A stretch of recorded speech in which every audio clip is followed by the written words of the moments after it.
La Corée du Nord menace le véritable axe du mal américain et ses alliés. Le frivole et prétentieux George Bush avait tort. L'axe du mal n'est plus la Corée du Nord, l'Irak et l'Iran.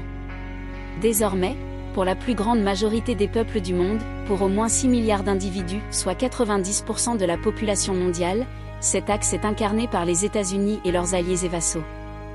Les preuves sont à chercher du côté de Gaza, de l'Ukraine, de l'Afghanistan, de la Syrie et chez tous les peuples qui auront payé au prix le plus fort l'attitude génocidaire de l'axe américano-sioniste et européen.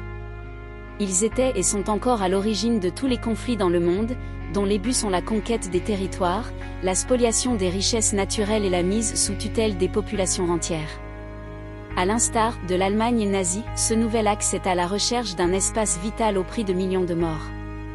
Bref, la très mauvaise idée du projet des États-Unis et de la Corée du Sud d'installer un système étendu de dissuasion conjoint sur la péninsule coréenne, dont la mise en œuvre est prévue pour le premier semestre 2024, représente une menace sérieuse sur la Corée du Nord qui ne compte pas rester les bras croisés.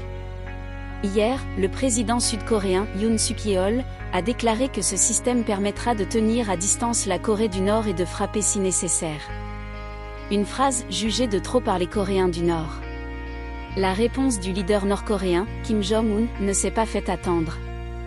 Il a accusé directement Washington de « divers types de menaces militaires » et ordonné de « mobiliser tous les moyens et forces physiques, y compris la force nucléaire, en cas d'urgence, contre les États-Unis et la Corée du Sud ». Le dirigeant a affirmé ne plus rechercher la réconciliation avec les États-Unis ni la réunification avec le Sud en mettant l'accent sur la « situation de crise persistante et incontrôlable » qui, selon lui, a été déclenché par Séoul et Washington. Ce système est une énième provocation à l'endroit de la Corée du Nord et le leader coréen sait que la meilleure défense, c'est l'attaque.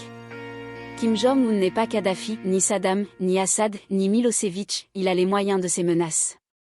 Il a subi pendant des années les agissements irresponsables des États-Unis et il est enfin prêt, si nécessaire, à passer à l'action.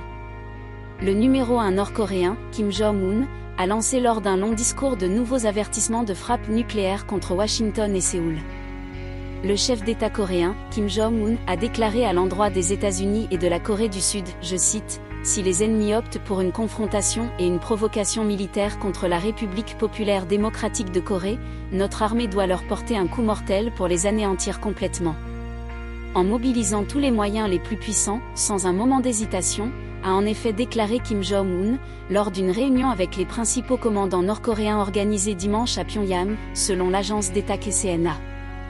Dans une longue allocution tenue le même jour au terme d'une grande messe de fin d'année fixant les orientations stratégiques du pays, le numéro 1 nord-coréen a lancé de nouvelles menaces de frappe nucléaire contre Séoul et Washington et ordonné l'accélération des préparatifs militaires en vue d'une guerre, pouvant être déclenchée à tout moment et par surprise, par Séoul et Washington sur la péninsule, d'après la même source.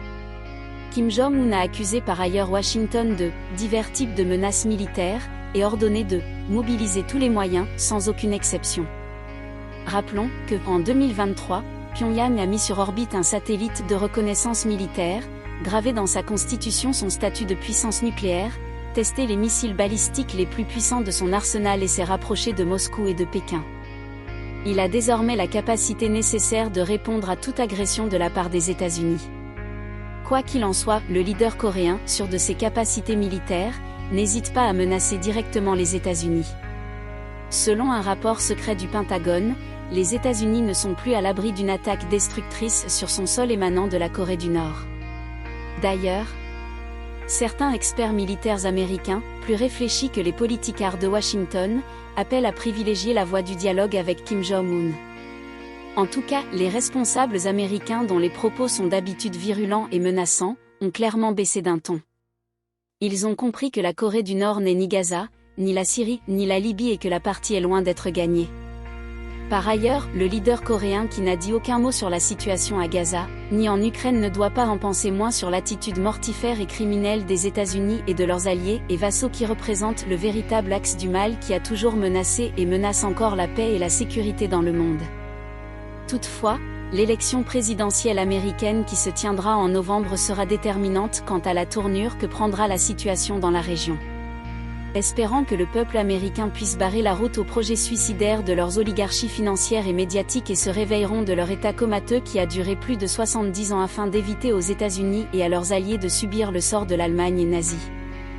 L'arrivée d'un possible nouveau dirigeant capable de dialoguer avec Pyongyang, Moscou, Pékin, Damas, Kaboul, Téhéran comme a pu le faire Donald Trump lorsqu'il était à la Maison-Blanche, pourrait ainsi changer la donne et apaiser une fois encore la situation en Asie du Sud-Est et éviter une guerre nucléaire, dont les États-Unis ne sortiront pas, cette fois-ci, indemnes.